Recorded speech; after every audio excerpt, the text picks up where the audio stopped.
Terima kasih Tuhan, Engkau telah menyelamatkan diriku dari kepalsuan.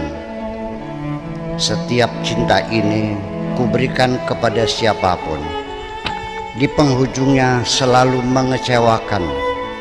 Selanjutnya tidak mungkin lagi kuberikan kepada siapapun, kecuali kepadamu saja, wahai Tuhan. Cinta ini kupersembahkan.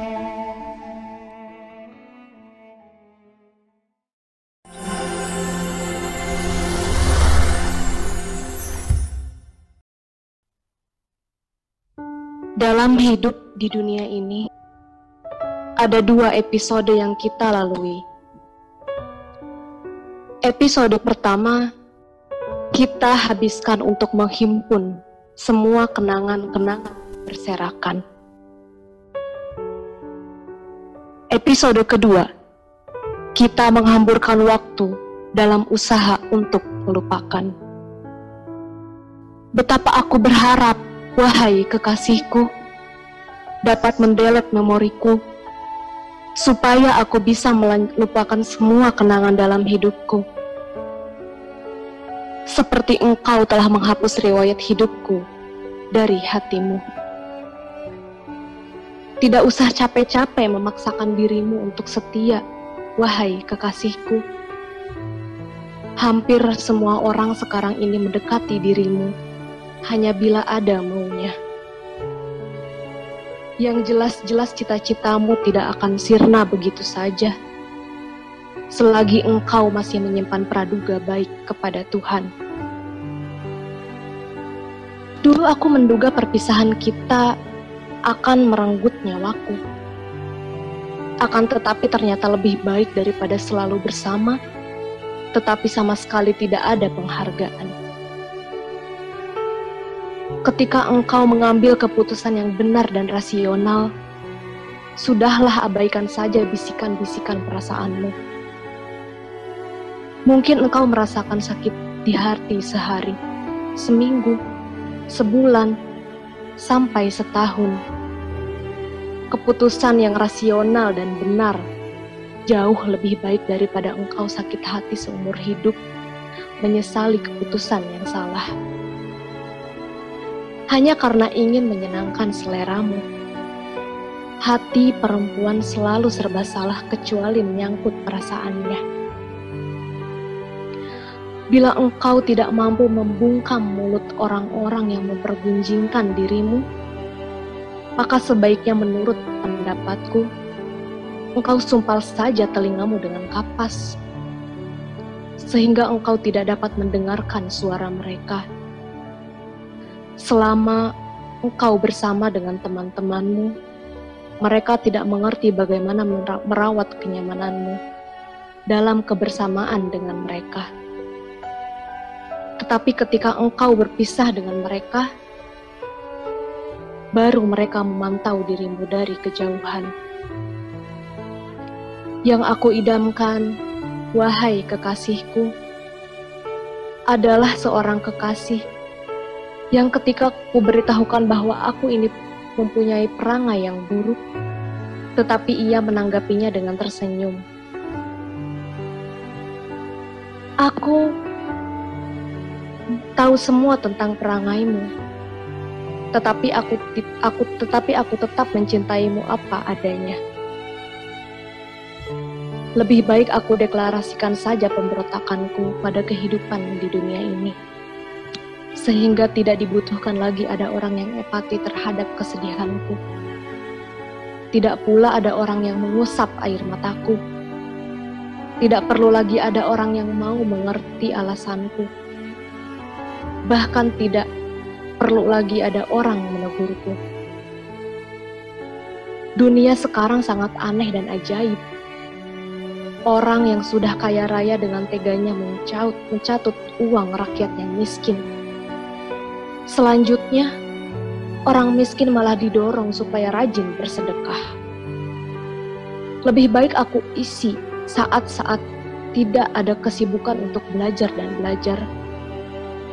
Ini kulakukan demi untuk menjaga supaya pendarahan di hatiku tidak terlalu lama. Aku bisa saja mendapatkan sesuatu yang aku inginkan dengan cara-cara yang zolim. Tetapi yang aku khawatirkan, bagaimana nanti bila orang yang aku zolimi ia berdoa kepada Tuhan, lalu doanya dikabulkan, maka pasti akan habis semua yang aku miliki. Tidak ada seorang pun yang mencintai dirimu, wahai kekasihku, dengan cuma-cuma. Siapapun yang mendekatimu, pasti dengan tujuan untuk mendapatkan keuntungan dengan cara apapun. Selama aku bercinta sampai setelah engkau hapus ukiran namaku dari hatimu, belum pernah aku mendapatkan keuntungan apapun. Kecuali aku hanya berkorban untuk membahagiakan dirimu. Sesungguhnya penghormatan itu, wahai kekasihku, berada di atas segalanya. Di atas persahabatan, di atas perkerabatan, bahkan di atas cinta sekalipun. Aku tidak perlu menangis pada saat engkau sebagai perempuan yang sangat aku cintai pergi meninggalkan diriku dengan tidak menjelaskan musababnya. Engkau sendiri yang menderita kerugian, bukan aku. Itulah sebabnya aku tidak pernah bersedih hati. Tatkala terungkap bahwa putusnya hubungan cintaku bersamamu, sama sekali tidak terdapat keburukan sedikit pun terhadap diriku. Malah sebaliknya aku bersyukur kepada Tuhan, karena aku menjadi tersadar dari kelalaian sekian lama dalam penderitaan. Ternyata, sekarang engkau yang menangis sendiri, karena engkau telah salah mengambil keputusan. Aku sangat mencintaimu, kemuliakan dirimu, aku tetap bertahan menghadapi pembangkanganmu. Gaya bicaramu sampai dalam menghadapi kemarahanku. Aku merindukan dirimu, sekalipun engkau selalu bersikap kasar. Seringkali engkau kutinggal sementara menunggu, sampai engkau tenang lagi. Kemudian aku datang lagi untuk menengokmu. Lalu kukatakan, aku akan selalu bersamamu. Kurang apa lagi pengorbananku? Penderitaanku sekarang adalah amunisi untuk membangun kekuatan di hari esok.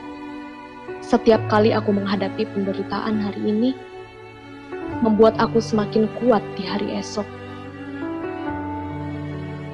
Cara yang paling efektif bagiku sekarang adalah membiasakan diri untuk menyendiri tanpa ditemani siapapun.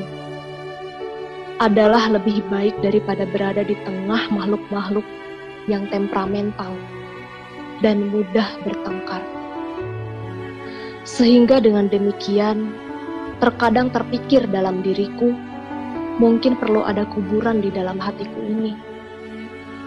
Sehingga apa saja yang sudah mati dapat aku kubur. Hampir saja penyesalan mencekik leherku ketika aku teringat ada beberapa ucapan yang kau sampaikan padaku. Ternyata sungguh, ucapan seperti itu sangat tidak layak. Untuk itu mohon maaf kepadamu. Aku tidak bermaksud menjahati dirimu. Sangat mudah engkau jatuh cinta kepada siapapun, tetapi tidak mudah, wahai kekasihku, untuk memaksa orang lain supaya mencintai dirimu. Mungkin lebih baik aku diam, tutup mulut saja yang rapat. Semoga Tuhan menolongku, diberi kekuatan menghadapi kegaduhan yang ada dalam hatiku.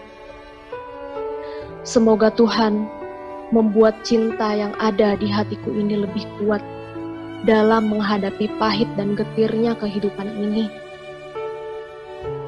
Kebanyakan orang ketika ngomong semuanya lancar. Tidak ada yang tersendat-sendat.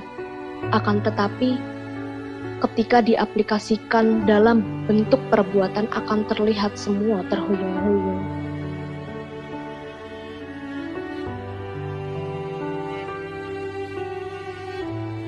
Demikian pula keputusan yang meluncur dari mulutmu begitu lancar. Tetapi setelah diaplikasikan, sekarang engkau menggigit jari sampai akan putus. Ketika engkau mempercayai seseorang secara berlebihan, tanpa ada sedikit pun kecurigaan, sehingga hoaks yang engkau dengar langsung engkau telan, tanpa engkau kunyah dulu sampai lembut, maka di penghujungnya menjadi pelajaran keras selama hidupmu. Apabila engkau tidak akan mengalami penyesalan dalam hidupmu, maka laksanakan apa saja yang engkau inginkan, asal dengan tujuan untuk menyenangkan Tuhan, bahkan untuk menyenangkan diri sendiri maupun menyenangkan orang lain. Setelah barang-barangku selesai ku kemas, dan baju serta semua pakaian sudah masuk dalam koper, tidak melangkah keluar, tinggal melangkah keluar, pintu sudah terbuka lebar. Tiba-tiba engkau pegangi koperku. Engkau halangi aku keluar. Jangan pergi. Kutarik koperku. Engkau pun semakin erat memegang koper dengan kedua tanganmu, dengan terlentang di atas lantai. Jangan tinggalkan aku. Kutarik koper dengan keras. Engkau menjerit. Ampun, aku pergi bukan karena keinginanku, tetapi engkau mengusir aku supaya pergi dari rumah ini, kukatakan dengan marah, sambil kutarik koperku. Ampun, ampun Kang Mas, aku tak sanggup sendirian tanpa dirimu. Engkau menangis sambil menjerit, sampai tetangga sekitar rumah datang menonton. Indramayu, 16 September 2021.